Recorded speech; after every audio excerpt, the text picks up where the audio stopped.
मैं दिल्ली के लोगों को ये आश्वस्त करना चाहता हूँ कि हमारी अब लगभग 10 साल हो गए सरकार चलाते हुए।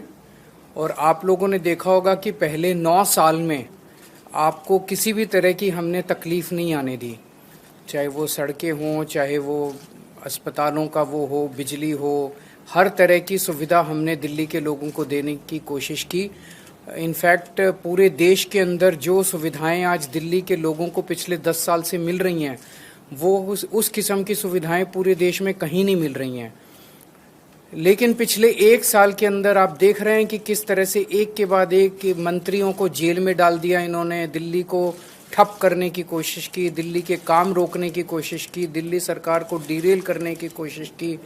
उसके बावजूद भी हम लगे हुए हैं, हम डटे हुए हैं।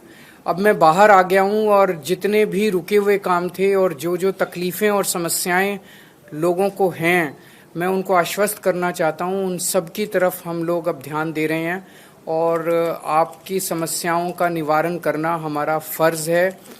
मुझे पता चला है कि दवाइयों की कमी बहुत ज़्यादा हो रही है अस्पतालों में और मोहल्ला क्लिनिक में। इन लोगों ने दवाइयाँ बंद कर दी। इन लोगों ने अस्पतालों में और मोहल्ला क्लिनिक में जो फ्री टेस्ट होते थे वो बंद कर दिए। इन लोगों ने जो फरिश्ते स्कीम होती थी, जब किसी का एक्सीडेंट हो जाए दिल्ली के अंदर उसको फ्री इलाज होता था, वो बंद कर दिया। इन्होंने सड़कों का रिपेयर बंद कर दिया। इन्होंने ओल्ड एज पेंशन बंद कर दी। इन्होंने इस तरह से कई सारे काम हैं, कई होम गार्ड्स की और कई लोगों की तनख्वाहें बंद कर दी।